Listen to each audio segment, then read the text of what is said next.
नमस्कार दोस्तों, मैं हूं राजपाल लावा और सैनिटाइज एजुकेशन पर राजस्थान के एकीकरण का पार्ट 2 हम पढ़ते हैं। इससे पहले हमने राजस्थान के एकीकरण में इसका क्या बेस था, क्या इसका इतिहास था राजस्थान के एकीकरण से पहले, तो वो सारा का सारा सिस्टम हमने पार्ट फर्स्ट में डाल दिया है। आपने देख लिया तो अच्छी बात है। आज हम दूसरे पार्ट पर चर्चा कर रहे हैं और अगर आपने नहीं देखा है तो इसका लिंक है वो डिस्क्रिप्शन में दे दिया गया है, राजस्थान के एकीकरण का पार्ट फर्स्ट का, तो वो जाकर के पहले वो देखिए इस पार्ट से पहले। तो आइए हम पढ़ते हैं राजस्थान का एकीकरण।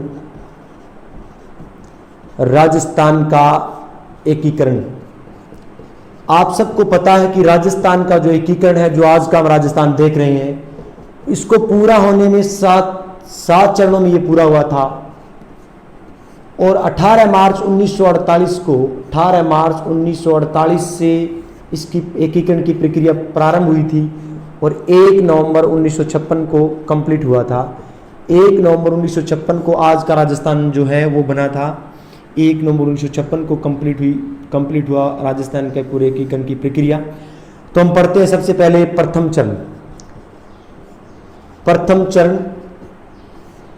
चरण में देखिए क्या क्या हुआ था। प्रथम चरण का नाम मैं पहले लिख देता हूं। प्रथम चरण का नाम था मत्स्य संघ। प्रथम चरण का जो नाम था, प्रथम चरण में जो राजस्थान का एक पार्ट बना था, वो सबसे पहले बना था मत्स्य संघ। और ये मत्स्य संघ बना कब था? 18 मार्च 1948 को इसका उद्घाटन हुआ था। 18 मार्च 1948 को इसका उद्घाटन हुआ। अब चलते हैं कि ये बना कैसे था। दोस्तों, ये है राजस्थान। यहां 4 देशी रियासतें, अलवर, भरतपुर, धौलपुर और करौली, ये तो 4 रियासतें थी, देशी रियासतें। और एक था नीमराणा ठिकाना। इन सब को मिलाकर के एक संघ बना था जिसका नाम रखा गया था मत्स्य संघ। हुआ क्या था उससे पहले कि अलवर, भरतपुर, धौलपुर और करौली, सबसे पहले मत्स्य संघ का निर्माण हुआ था। क्योंकि यहां पर मान लीजिए यहां दिल्ली है, दिल्ली से जब चलेंगे सबसे पहले यही इलाका आएगा राजस्थान का। तो सबसे पहले दिल्ली की नजर इन 4 रियासतों पर पड़ी, अलवर, भरतपुर, धौलपुर और करौली पर। और ये जो नीमराणा है वो अलवर में है, यहां है नीमराणा ठिकाना, ये ठिकाना था। अलवर, भरतपुर, धौलपुर और करौली, इन 4 शासकों को दिल्ली बुलाया गया था। 27 फरवरी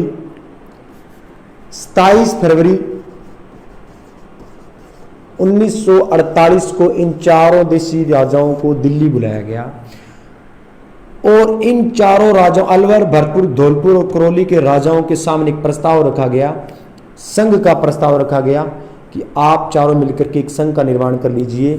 तो इन 4 राजाओं ने सहर्ष स्वीकार कर लिया और 28 फरवरी 1948 को इस दस्तावेज पर साइन कर दिए, हस्ताक्षर किए थे 28 फरवरी 1948 को। 27 फरवरी 1948 को इन 4 देशी राजाओं को दिल्ली बुलाया गया। इनके सामने केंद्र सरकार ने एक संघ का प्रस्ताव रखा, इन 4 देशी राजाओं ने स्वीकार कर लिया और 28 फरवरी 1948 को ऐसे इस दस्तावेज पर हस्ताक्षर कर दिए कि हाँ, हम 4 मिलकर के एक संघ का निर्माण कर लेंगे। तो इस संघ का उद्घाटन जो हुआ, मत्स्य संघ का उद्घाटन हुआ था, वो हुआ था 18 मार्च 1948 को। 18 मार्च 1948 को इसका उद्घाटन हुआ। मत्स्य संघ का उद्घाटन 18 मार्च 1948 को हुआ। और उद्घाटन करने वाला कौन था? उद्घाटन करने वाला था NV गाडगिल ने इसका उद्घाटन किया, मत्स्य संघ का। NV गाडगिल कौन था भाई? ये केंद्रीय मंत्री था। NV गाडगिल केंद्र सरकार में केंद्रीय मंत्री था। इस बंदे ने मत्स्य संघ का उद्घाटन किया और उद्घाटन कहाँ किया था? भरतपुर की कचहरी कला में मत्स्य संघ का उद्घाटन किया था। और उद्घाटन करने के बाद में जब इन 4 रियासतों को एक किया गया तो एक राजधानी भी बनती है जो सबसे बड़ी रियासत हो। अलवर सबसे बड़ी रियासत थी, तो अलवर को राजधानी बनाया गया। राजधानी बनाया गया था अलवर को। और इस मत्स्य संघ का जो राज प्रमुख बनाया गया था वो धौलपुर के शासक को बनाया गया था उदयभान सिंह को। उदयभान सिंह जो कि धौलपुर का शासक है, उदयभान सिंह को इसका राज प्रमुख बनाया गया। अब देखिए सबसे बड़ी रियासत अलवर है तो राज प्रमुख भी अलवर का ही बनना चाहिए, लेकिन अलवर का जो राजा था वो दिल्ली किसी मामले में गया हुआ था, वो यहाँ नहीं था। और धौलपुर के शासक उदयभान सिंह को मत्स्य संघ का राज प्रमुख बनाया गया। 27 फरवरी 1948 को अलवर, भरतपुर, धौलपुर, करौली के शासकों को दिल्ली बुलाया गया और 27 फरवरी को उनके सामने एक संघ का प्रस्ताव रखा गया और 28 फरवरी 1948 को शहर स्वीकार करते हुए इन चारों राजाओं ने हस्ताक्षर कर दिए कि हम संघ बना लेंगे और इस दस्तावेज पर उन्होंने हस्ताक्षर कर दिए थे। 18 मार्च 1948 को इसका उद्घाटन हुआ। उद्घाटन करने वाला कौन था? NV गाडगिल, जो कि केंद्रीय मंत्री है। उद्घाटन हुआ कहां था? भरतपुर कचहरी कला में। अब आगे देखते हैं, जो सबसे बड़ी रियासत है अलवर, उसको मत्स्य संघ की राजधानी बनाया गया और इसका जो राज प्रमुख है, राज प्रमुख बनाया गया था धौलपुर के शासक उदयभान सिंह को इसका राज प्रमुख बनाया गया। और इसका जो प्रधानमंत्री है, प्रधानमंत्री बनाया गया था शोभाराम कुमावत को। शोभाराम कुमावत जो कि अलवर प्रजामंडल का नेता था। अलवर प्रजामंडल के नेता को इसका प्रधानमंत्री बनाया गया। मत्स्य संघ का प्रधानमंत्री बनाया गया शोभाराम कुमावत, जो अलवर प्रजामंडल का नेता था।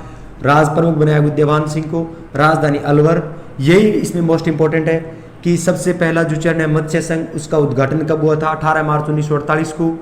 नाम था मत्स्य संघ, इसकी राजधानी थी अलवर, राज प्रमुख था उदयभान सिंह, प्रधानमंत्री था शोभाराम कुमावत, जो कि अलवर प्रजामंडल का नेता था। इसका जो मत्स्य संघ का जो क्षेत्रफल था वो था 12,000 वर्ग किलोमीटर। मत्स्य संघ का जो क्षेत्रफल था वो था 12,000 वर्ग किलोमीटर और इसकी जनसंख्या थी वो थी 18 लाख। 18 लाख इसकी जनसंख्या थी और इनकी जो इनकम थी वो थी 2 करोड़ के लगभग, 2 करोड़ रुपए के लगभग इनकी इनकम थी। एक और ध्यान देने वाली बात यह है कि भारत के विल्य पत्र पर सबसे अंतिम जो जिस शासक ने साइन किया था वो धौलपुर का शासक था उदयभान सिंह, जिसने अंतिम शासक, जिसने भारत संघ में विल्य पत्र पर, भारत संघ में सम्मिलित होने वाले विल्य पत्र पर साइन करने वाला अंतिम व्यक्ति था, वो था धौलपुर का शासक उदयभान सिंह। क्योंकि धौलपुर का शासक उदयभान सिंह जैसलमेर, जोधपुर के राजाओं के साथ मिलकर के अपनी राजधानी को पाकिस्तान के साथ मिलाना चाहता था, वो था धौलपुर का शासक उदयभान सिंह। अब हम पढ़ते हैं द्वितीय चरण। द्वितीय चरण में पूर्व राजस्थान संघ का निर्माण हुआ था और इसका उद्घाटन हुआ था 25 मार्च 1948 को।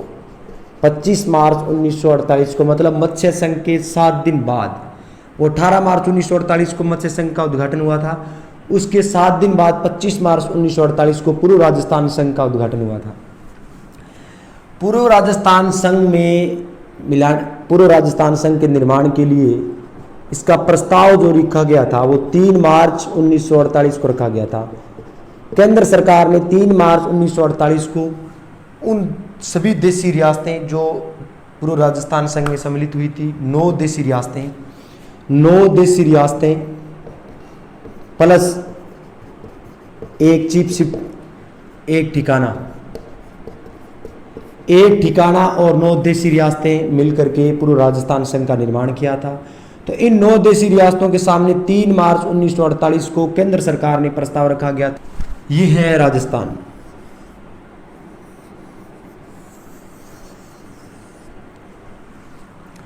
इसका नाम पूर्व राजस्थान संघ क्यों रखा गया? यहां पर जो एरिया था इसका नाम तो मत्स्य संघ रखा गया।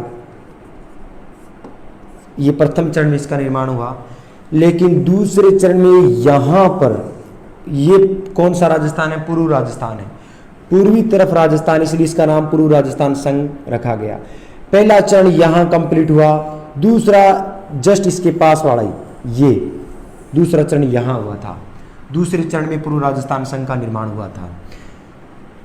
तो 9 रियासतें वैसे लंबी चौड़ी है, याद रखने के लिए एक फेमस ट्रिक चली रही है, आप सारी जानते ही हो, बाबू किको झाड़ू परसाटो। बा का मतलब बांसवाड़ा, बू का मतलब बूंदी, की का मतलब किशनगढ़, को का मतलब कोटा, झा का मतलब झालावाड़, डू का मतलब डूंगरपुर, प्र का मतलब प्रतापगढ़, सा का मतलब साहेबपुरा और टो का मतलब टोंक।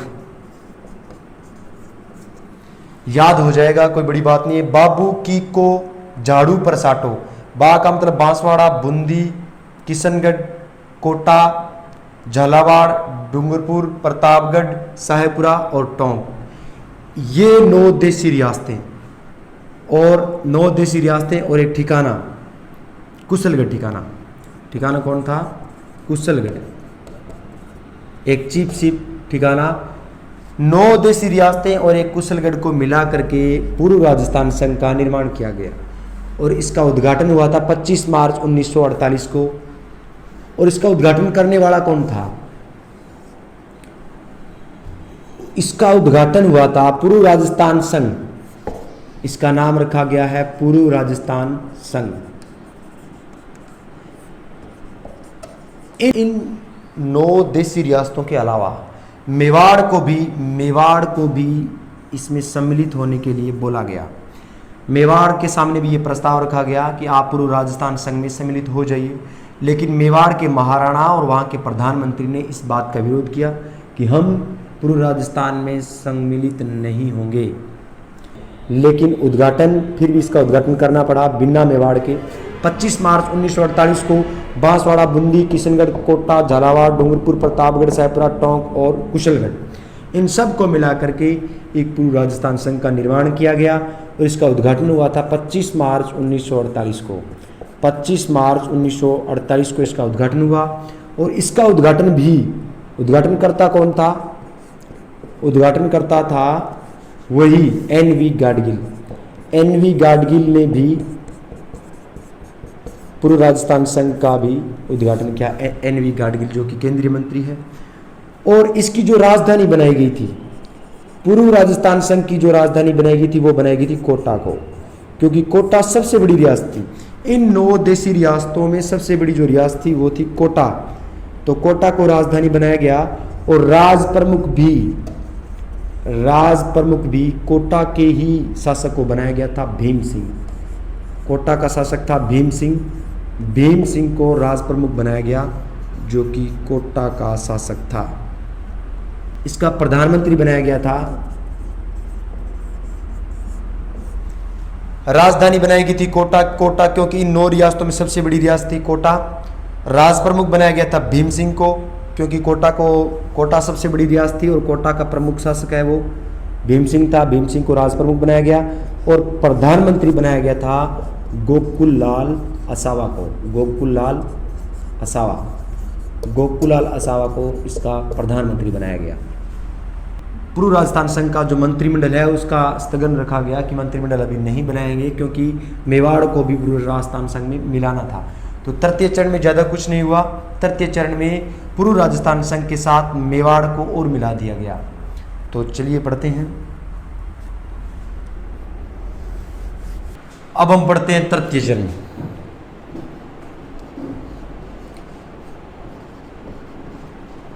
तृतीय चरण में संयुक्त राजस्थान का निर्माण हुआ था। संयुक्त राजस्थान और इसका उद्घाटन हुआ था 18 अप्रैल 1948 को। मतलब सबसे पहला चरण जो प्रथम चरण मत्स्य संघ 18 मार्च 1948 को बना था और उसके जस्ट एक महीने बाद तृतीय चरण संयुक्त राजस्थान का निर्माण हुआ था। तो पढ़ते हैं ये संयुक्त राजस्थान का निर्माण हुआ कैसे था। मित्रों, ये है राजस्थान।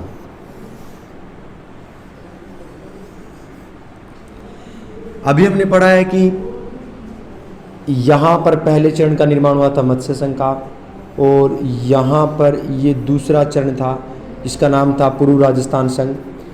और जब पूर्व राजस्थान संघ का निर्माण हो रहा था तब केंद्र सरकार ने ये प्रस्ताव रखा था मेवाड़ के सामने। यहाँ मेवाड़ है, मेवाड़ के सामने एक प्रस्ताव रखा था कि आप भी राजस्थान संघ में सम्मिलित हो जाइए, लेकिन उस वक्त मेवाड़ का राजा ने मना कर दिया था कि हम पूर्व राजस्थान संघ में नहीं मिलेंगे। लेकिन बाद में इसको राजी कर लिया गया किसी भी तरह से। मेवाड़ रियासत को पूर्व राजस्थान संघ में सम्मिलित होने की स्वीकृति 23 मार्च 1948 को मिल गई थी। उसके बाद मेवाड़ भी राजी हो गया और 11 अप्रैल 1948 को राजस्थान संघ में सम्मिलित होने के दस्तावेज पर हस्ताक्षर कर दिए थे मेवाड़ रियासत ने। तब 18 अप्रैल 1948 को मेवाड़ रियासत को पूर्व राजस्थान संघ के साथ मिलाया गया। मतलब उदयपुर रियासत, उदयपुर यानी कि मेवाड़, उदयपुर के साथ में राजस्थान संघ को मिलाया गया। दोनों को मिलाया गया, मिलाने का मतलब संयुक्त किया गया, तब इसका नाम रखा गया संयुक्त राजस्थान संघ। संयुक्त राजस्थान संघ। और इस संयुक्त राजस्थान संघ का उद्घाटन हुआ था 18 अप्रैल 1948 को। 18 अप्रैल 1948 को इसका उद्घाटन हुआ था। और उद्घाटन किया किसने था? अब देखिए, उदयपुर रियासत सभी देशी रियासतों में सबसे इंपॉर्टेंट थी। तो जब संयुक्त राजस्थान संघ का निर्माण हुआ तो इसका उद्घाटन करने स्वयं पंडित जवाहरलाल नेहरू आए थे। पंडित नेहरू ने संयुक्त राजस्थान संघ का उद्घाटन किया था। और सबसे इंपॉर्टेंट और सबसे बड़ी रियासत थी उदयपुर। तो उदयपुर को ही इसकी राजधानी बनाया गया क्योंकि सबसे इंपॉर्टेंट था। उदयपुर को इसकी राजधानी बनाया गया और इसका जो राज प्रमुख है, राज प्रमुख भी उदयपुर के राजा को ही बनाया गया। तो उदयपुर का राजा था भोपाल सिंह। भोपाल सिंह को इसका राज प्रमुख बनाया गया। उदयपुर रियासत सभी देशी रियासतों में सबसे इंपॉर्टेंट थी उदयपुर रियासत। सबसे प्राचीन और सबसे इंपॉर्टेंट रियासत है वो उदयपुर रियासत है, यानी कि मेवाड़। तो जब ये मेवाड़ वाला मसला हल हो गया तो पंडित नेहरू स्वयं इसका उद्घाटन करने के लिए यहाँ आए थे और उदयपुर को राजधानी बनाया गया। और इसका राज प्रमुख है वो भोपाल सिंह को बनाया गया, जो कि उदयपुर रियासत के राजा थे। यहाँ के महाराणा, उदयपुर के महाराणा भोपाल सिंह को इसका राज प्रमुख बनाया गया। और एक जो इसमें इंपॉर्टेंट बात है वो है प्रधानमंत्री। तो संयुक्त राजस्थान संघ का प्रधानमंत्री बनाया गया था माणिक्यलाल वर्मा को। माणिक्यलाल वर्मा को इसका प्रधानमंत्री बनाया गया था। इसमें ये इंपॉर्टेंट है कि तृतीय चरण में ज्यादा कुछ नहीं हुआ। पहले मेवाड़ मना कर रहा था कि मैं संयुक्त राजस्थान संघ में सम्मिलित नहीं होऊंगा, लेकिन बाद में ये राजी हो गया था। 23 मार्च 1948 को स्वीकृति मिल गई और 11 अप्रैल 1948 को इसने हस्ताक्षर कर दिए। तो उदयपुर और राजस्थान संघ दोनों को मिलाकर के एक संयुक्त राजस्थान संघ बनाया गया, मतलब संयुक्त किया गया था मेवाड़ रियासत को राजस्थान संघ के साथ। तो 18 अप्रैल 1948 को, यानी कि मत्स्य संघ के जस्ट एक महीने बाद 18 अप्रैल 1948 को इसका उद्घाटन हुआ। और बात मसला इंपॉर्टेंट था क्योंकि उदयपुर रियासत सबसे महत्वपूर्ण रियासत थी। तो इसका उद्घाटन करने पंडित नेहरू स्वयं आए थे और राजधानी बनाया गया था उदयपुर को, क्योंकि सबसे बड़ी रियासत उदयपुर थी। और इसका राज प्रमुख भी भोपाल सिंह को बनाया गया क्योंकि उदयपुर का शासक था। और प्रधानमंत्री बनाया गया था माणिक्यलाल वर्मा को। ये था इसका तृतीय चरण। आगे देखिए, अब हम पढ़ेंगे चौथा चरण, चतुर्थ चरण। सबसे इंपॉर्टेंट चरण, इसमें लगभग राजस्थान का निर्माण हो गया था। इसका नाम था वृहद, चतुर्थ चरण में वृहद राजस्थान का निर्माण हुआ, वृहद राजस्थान का। इसका उद्घाटन हुआ था 30 मार्च 1949, 30 मार्च 1949 को वृहद राजस्थान का उद्घाटन हुआ था। वृहद राजस्थान बना कैसे था, इस पर नज़र डालते हैं। ये है राजस्थान। अब तक हमने देखा है कि 3 चरणों में पहले यहाँ मत्स्य संघ बना था, बाद में पूर्व राजस्थान संघ बना था, और पूर्व राजस्थान के साथ ये मेवाड़ रियासत बनकर के एक संयुक्त राजस्थान बना था। अब ये संयुक्त राजस्थान बना था, इस संयुक्त राजस्थान संघ के साथ सबसे बड़ी रियासतें यहां, ये जो लगभग राजस्थान को कवर करने वाली सबसे बड़ी रियासतें जयपुर, जोधपुर, बीकानेर और जैसलमेर, ये बड़ी रियासतें पहले विलय के पक्ष में नहीं थी कि हम राजस्थान संघ में मिल जाएंगे, लेकिन बाद में इनको राजी कर लिया गया। और जयपुर, जोधपुर, बीकानेर और जैसलमेर, इन बड़ी रियासतों को, और एक ठिकाना था लावा, उसको पहले ही लावा ठिकाना को जयपुर रियासत में मिला दिया गया था। तो जयपुर, जोधपुर, बीकानेर और जैसलमेर, इन 4 रियासतों को संयुक्त राजस्थान, ये जो संयुक्त राजस्थान था, इस संयुक्त राजस्थान के साथ संयुक्त राजस्थान, और ये जयपुर, जोधपुर, बीकानेर और जैसलमेर, इन 4 रियासतों को संयुक्त राजस्थान के साथ मिलाया गया। जब संयुक्त राजस्थान के साथ इन बड़ी 4 रियासतों को मिलाया गया तो एक वृहद राजस्थान का निर्माण हो गया, बड़े राजस्थान का नाम।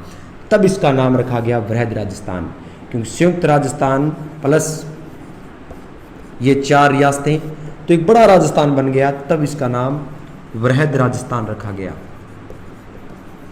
वृहद राजस्थान का निर्माण हुआ था, और इस वृहद राजस्थान का उद्घाटन हुआ था 30 मार्च 1949 को इसका उद्घाटन हुआ था। मसला ये भी बड़ा इंपॉर्टेंट था, क्योंकि लगभग पूरे राजस्थान का निर्माण 30 मार्च 1949 को कंप्लीट हो गया था। तो ये बड़ा मामला था, क्योंकि ये सबसे बड़ी रियासतें थी जो सबसे पहले ये पक्ष में नहीं थी कि हम, विलय के पक्ष में नहीं थी कि हम राजस्थान संघ में मिल जाएंगे, लेकिन बाद में इनको मना लिया गया और ये 4 राजा वो है संयुक्त राजस्थान के साथ मिल गए थे। तो मसला बड़ा था, तो आपको पता है मसला बड़ा है तो इसका उद्घाटन करने वाला कोई बड़ा ही आएगा। तो इसका उद्घाटन किया था किसने? भारत के उप प्रधानमंत्री लोहा पुरुष सरदार वल्लभ भाई पटेल, सरदार पटेल ने इसका उद्घाटन किया था। और कहाँ किया था? इसका उद्घाटन किया था जयपुर में, क्योंकि सबसे बड़ी और मोस्ट इम्पोर्टेंट जो रियासत थी वो जयपुर रियासत थी। तो जयपुर रियासत को इम्पोर्टेंस दिया गया, और जयपुर सबसे बड़ी देसी रियासत थी, तो जयपुर को राजधानी बनाया गया। जयपुर को राजधानी बनाया गया, राजधानी जयपुर। और इसका जो राज प्रमुख है, राज प्रमुख आपको पता है कि जो सबसे इम्पोर्टेंट जो रियासत होगी उसी का राजा राज प्रमुख बनेगा। तो राजधानी जयपुर को बनाया गया, और राज प्रमुख भी जयपुर के ही राजा स्वाभिमान सिंह को बनाया गया। स्वाभिमान सिंह को राज प्रमुख बनाया गया और आजीवन राज प्रमुख बनाया गया, क्योंकि इसके बाद इससे महत्वपूर्ण कोई रियासत थी नहीं, तो स्वाभिमान सिंह को आजीवन राज प्रमुख बनाया गया। आजीवन राज प्रमुख स्वाभिमान सिंह को बनाया गया। अब अगर जयपुर महत्वपूर्ण है तो महत्वपूर्ण रियासत उदयपुर भी है, तो महत्वपूर्ण राजा वो उदयपुर का राजा भी महत्वपूर्ण है, तो उदयपुर के राजा को महाराज प्रमुख बनाया गया। महाराज प्रमुख, उदयपुर के राजा भोपाल सिंह को महाराज प्रमुख बनाया गया। भोपाल सिंह को महाराज प्रमुख बनाया गया। एक बार फिर से नजर डालते हैं, संयुक्त राजस्थान के साथ सबसे बड़ी 4 रियासतें जयपुर, जोधपुर, बीकानेर और जैसलमेर, एक छोटा ठिकाना लावा जो कि पहले जयपुर में मिल गया था। इन 4 बड़ी रियासतों को संयुक्त राजस्थान के साथ मिला करके एक बड़े राजस्थान का निर्माण हो गया, वृहद। तो इसका नाम रखा गया वृहद राजस्थान। और इस वृहद राजस्थान का उद्घाटन हुआ था 30 मार्च 1949 को। इम्पोर्टेंट मसला था क्योंकि जयपुर, जोधपुर, बीकानेर जैसी बड़ी रियासतें जब इसमें सम्मिलित हो गई तो बड़ा मामला था, तो इसका उद्घाटन करने बड़ा ही आदमी आएगा। तो इसका उद्घाटन किया था स्वयं सरदार पटेल ने, जो कि भारत के उप प्रधानमंत्री थे और लोह पुरुष हैं। सबसे बड़ी राजधानी, सबसे बड़ी देसी रियासत है वो जयपुर है, इंपॉर्टेंट भी है। तो राजधानी किसको बनाया गया? राजधानी जयपुर को ही बनाया गया। और इसका राज प्रमुख है वो स्वाभिमान सिंह, जो कि जयपुर रियासत के राजा थे और ये आजीवन राज प्रमुख थे। और उदयपुर रियासत भी कम नहीं, ये भी बहुत महत्वपूर्ण रियासत थी। तो उदयपुर के महाराजा भूपाल सिंह को महाराज प्रमुख बनाया गया और प्रधानमंत्री, वृहद राजस्थान का प्रधानमंत्री बनाया गया था हीरालाल शास्त्री को। हीरालाल शास्त्री को वृहद राजस्थान का प्रधानमंत्री बनाया गया। इस प्रकार चतुर्थ चरण पूरा हुआ था और चौथे चरण में वृहद राजस्थान का निर्माण 30 मार्च 1949 को हुआ था। अब इसमें सबसे महत्वपूर्ण जो बातें हैं वो ये हैं कि जोधपुर का जो राजा है, जोधपुर जैसलमेर वाली इधर पाकिस्तान के साथ मिलते हैं। तो जोधपुर का राजा हणूत सिंह था, वो सब पहले पाकिस्तान के संपर्क में आ गया था। तो ये अपनी रियासत को पाकिस्तान में मिलाना चाहता था, यहाँ का राजा हणूत सिंह। लेकिन बाद में वीपी मेनन और माउंट बेटन की चतुराई की वजह से जोधपुर रियासत है वो भारत संघ में सम्मिलित हो गई थी। और बाद में इन 4 बड़ी रियासतों को राजस्थान संघ में मिला करके एक बड़े राजस्थान का निर्माण हुआ, वृहद राजस्थान। अब देखिए, जब वृहद राजस्थान का निर्माण हुआ था तब क्या क्या चीजें बनी थी। यहां जोधपुर हाई कोर्ट की स्थापना जोधपुर में की गई। हाई कोर्ट है वो जोधपुर में बनाया गया। इंपॉर्टेंट बात एक तो ये है कि जब वृहद राजस्थान का निर्माण हुआ तो बड़ी बड़ी चीज़ों का निर्माण और भी हुआ था साथ में। तो हाई कोर्ट जोधपुर में स्थापित की गई और शिक्षा विभाग ये बीकानेर में इसकी स्थापना की गई और कृषि विभाग की स्थापना भरतपुर में की गई और राजधानी आपको पता ही है जयपुर को बनाया गया। तो इस प्रकार चतुर्थ चरण में लगभग पूरे राजस्थान का निर्माण हो गया था। इसलिए सबसे इंपॉर्टेंट चरण है वो चौथा चरण है। 30 मार्च 1949 को लगभग राजस्थान का निर्माण हो गया था। अब हम आगे देखते हैं 5वां चरण की 5वें चरण में क्या हुआ था। 5वें चरण में संयुक्त वृहद राजस्थान का निर्माण हुआ था और 15 मई 1949 को इसका उद्घाटन हुआ था। तो देखिए कैसे संयुक्त वृहद राजस्थान बना। ये राजस्थान है। अभी हमने पढ़ा कि सबसे पहले जिस चरण का निर्माण हुआ था, जिस चरण में प्रथम चरण में सबसे पहले मत्स्य संघ का निर्माण हुआ था। तो मत्स्य संघ में 4 रियासतें थी। कौन कौन सी? अलवर, भरतपुर, धौलपुर और करौली, ये 4 रियासतें थी। मत्स्य संघ एक अब तक अलग है। मत्स्य संघ पहले बना था प्रथम चरण में, अब तक अलग है। इससे पहले लगभग सारा राजस्थान एक हो गया था। लगभग एक बड़ा वृहद राजस्थान का निर्माण इससे पहले हो चुका था। अब प्रॉब्लम ये आ गई थी कि भरतपुर की जो किसान सभा है, भरतपुर की किसान सभा ये चाहती थी कि भरतपुर और धौलपुर दोनों रियासतों को मिला करके एक अलग प्रदेश का निर्माण करें। ब्रज प्रदेश नाम से एक अलग संघ का निर्माण करें। मतलब मत्स्य संघ का विघटन हो रहा था कि भरतपुर और धौलपुर को मत्स्य संघ से अलवर और करौली से अलग कर लिया जाए और ब्रज प्रदेश नाम से एक नया प्रदेश बना दिया जाए। लेकिन बाद में दिल्ली वालों ने सोचा, मतलब केंद्र सरकार ने ये सोचा कि जब भरतपुर और धौलपुर दोनों अलग हो जाएंगे तो इस प्रकार मत्स्य संघ का विघटन हो जाएगा। लेकिन विचारणीय मुद्दा ये भी था कि ये जो भरतपुर और धौलपुर हैं वो अगर इनसे अलग हो जाएंगे तो वो उत्तर प्रदेश में भी मिल सकते हैं, क्योंकि यहाँ पर इसके नज़दीक है वो उत्तर प्रदेश पड़ता है। तो ये उत्तर प्रदेश के साथ मिलना चाहती हैं या राजस्थान के साथ मिलना चाहते हैं। लेकिन वहाँ की जनता यानी कि भरतपुर और धौलपुर के शासक भी और वहाँ की जनता भी उत्तर प्रदेश के साथ मिलना चाहते थे, लेकिन अलवर और करौली वाले दोनों ही राजस्थान में मिलना चाहते थे। तो इस मसले को हल करने के लिए इन चारों राजाओं को, अलवर, भरतपुर, धौलपुर और करौली के राजाओं को दिल्ली बुलाया गया। उनको समझाया गया कि आप ऐसा मत करो, इससे विघटन हो जाएगा, इससे बेहतर ये है कि आप मत्स्य संघ को राजस्थान में मिला लीजिए। तो इस मुद्दे को हल करने के लिए केंद्र सरकार ने शंकरराव देव समिति, एक समिति बनाई गई, शंकरराव देव समिति। इस समिति को यहाँ भेजा गया कि मत्स्य संघ को वृहद राजस्थान में मिलाने के लिए शंकरराव देव समिति को बनाया गया और यहाँ भेजा गया। तो शंकरराव देव समिति की वजह से मत्स्य संघ को वृहद राजस्थान में मिलाया गया। तो मत्स्य संघ और वृहद राजस्थान, नया कुछ नहीं हुआ, दोनों को मिलाया गया। मत्स्य संघ और वृहद राजस्थान दोनों को मिला करके संयुक्त वृहद राजस्थान का निर्माण किया गया। मतलब वृहद राजस्थान के साथ मत्स्य संघ का संयुक्त किया गया, सम्मेलन किया गया, मिलाया गया, तो इसका नाम संयुक्त वृहद राजस्थान हो गया। जब मत्स्य संघ समेत पूरे राजस्थान का, लगभग राजस्थान का निर्माण हो गया, तो 5वें चरण में इसका नाम रखा गया था संयुक्त वृहद राजस्थान। इस प्रकार 5वें चरण में संयुक्त वृहद राजस्थान का निर्माण हुआ। षष्ठम चरण, छठा चरण, छठे चरण में इसका नाम विधिवत राजस्थान दिया गया और 26 जनवरी 1950 को संयुक्त वृहद राजस्थान का नाम राजस्थान कर दिया गया। हुआ कैसे था? मत्स्य संघ की तरह सिरोही वाला मुद्दा भी गरमा गया था, क्योंकि सिरोही एक इम्पोर्टेंट रियासत थी। सिरोही प्राकृतिक सुंदरता और आर्थिक दृष्टि से मजबूत रियासत थी, तो इस पर सभी की आंखें थी। राजस्थान वाले भी ये चाह रहे थे कि सिरोही है वो पूरा का पूरा सिरोही जिला है वो राजस्थान में मिल जाए। तो इधर गुजरात वाले ये चाह रहे थे कि सिरोही को मुंबई में मिला दिया जाए।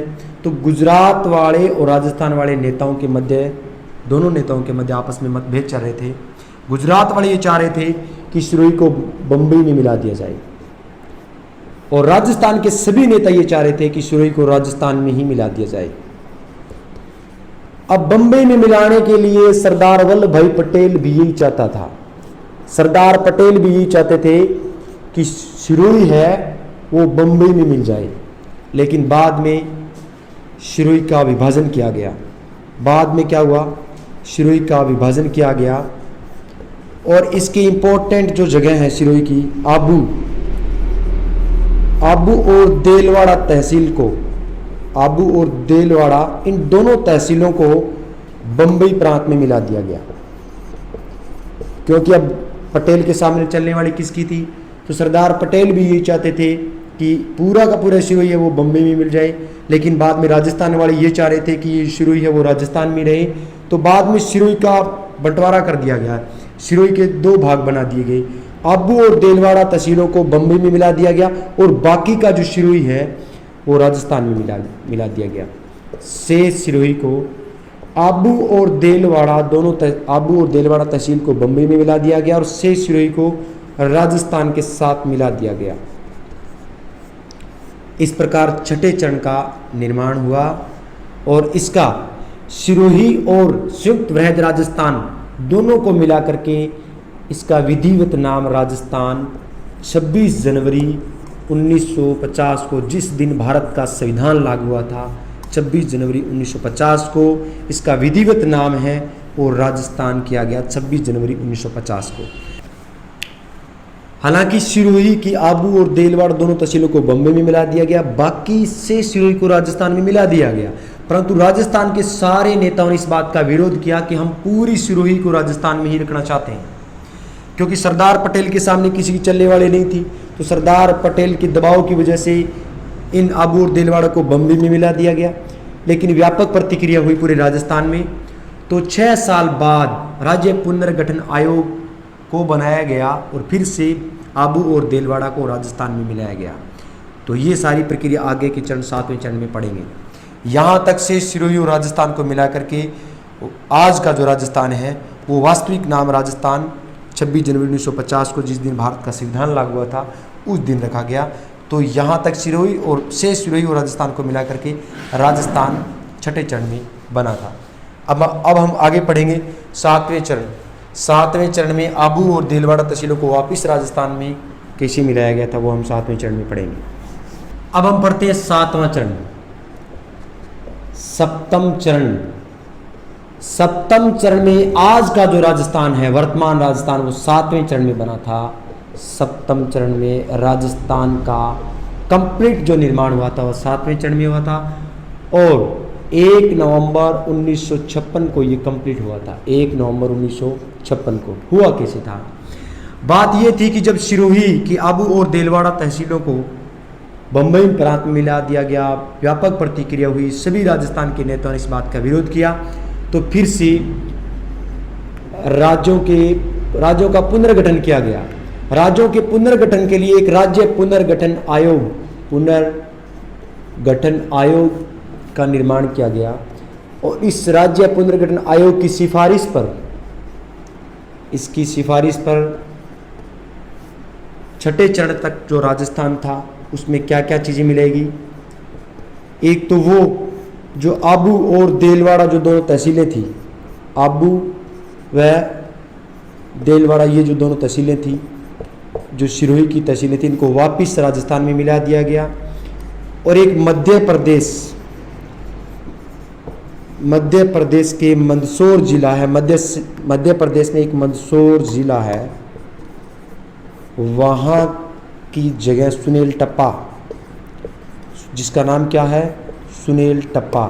इस सुनेल टप्पा, आबू व देलवाड़ा तहसीलें, सुनेल टप्पा, इनको राजस्थान में मिलाया गया और राजस्थान के साथ क्या मिलाया गया, अजमेर मेरवाड़ा।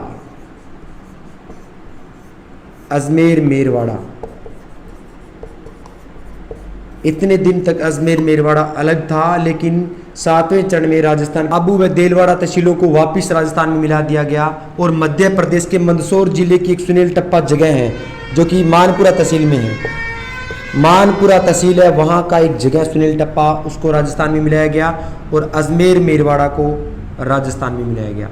इन सब को राजस्थान में मिलाया गया, मिला करके आज के राजस्थान का निर्माण हुआ जो वर्तमान का राजस्थान है। लेकिन झालावाड़ जिले का, राजस्थान के झालावाड़ जिले का एक जगह है सिरोंज। इस सिरोंज क्षेत्र को मध्य प्रदेश के साथ मिलाया गया, मध्य प्रदेश के साथ, ये मध्य प्रदेश वालों को दे दिया गया। तो राजस्थान को वापस आबू व देलवाड़ा तहसीलें दी गई, मध्य प्रदेश का मंदसौर जिले की सुनेल टप्पा जगह वो वापस राजस्थान को दी गई, अजमेर मेरवाड़ा को राजस्थान में मिलाया गया। इन सब को मिलाकर के आज के राजस्थान का निर्माण हुआ। लेकिन राजस्थान का एक जिला झालावाड़ का एक जगह है सिरोंज, उस सिरोंज क्षेत्र को मध्य प्रदेश के साथ मिलाया गया। इस प्रकार आज के राजस्थान का निर्माण हुआ और 1 नवंबर 1956 को हमारे पूरे राजस्थान का जो निर्माण की प्रक्रिया है वो 1 नवंबर 1956 को कंप्लीट हुई थी। इस दिन राज प्रमुख का पद समाप्त कर दिया गया। राज प्रमुख का पद है वो हमेशा के लिए समाप्त कर दिया गया। राज प्रमुख का पद समाप्त कर दिया गया। इस राज प्रमुख की जगह एक नए पद का निर्माण हुआ था, राज्यपाल, जो कि अब तक चल रहा है। और सबसे पहला राज्यपाल बना था राजस्थान का, वो था गुरमुख निहाल सिंह। इस प्रकार 7 चरणों में 7 वर्ष 8 माह और 11 दिन में पूरे राजस्थान का निर्माण हुआ, जो हम आज का राजस्थान देखते हैं। इस प्रकार राजस्थान का एकीकरण कंप्लीट होता है। अगर आपको हमारा काम पसंद आए तो प्लीज़ चैनल को सब्सक्राइब करना बिल्कुल न भूलें। अपने दोस्तों और रिश्तेदारों और जितने भी लोग तैयारी कर रहे हैं उन लोगों के साथ इस चैनल को शेयर कीजिए। तो बने रहिएगा हमारे साथ। जय हिंद, जय भारत।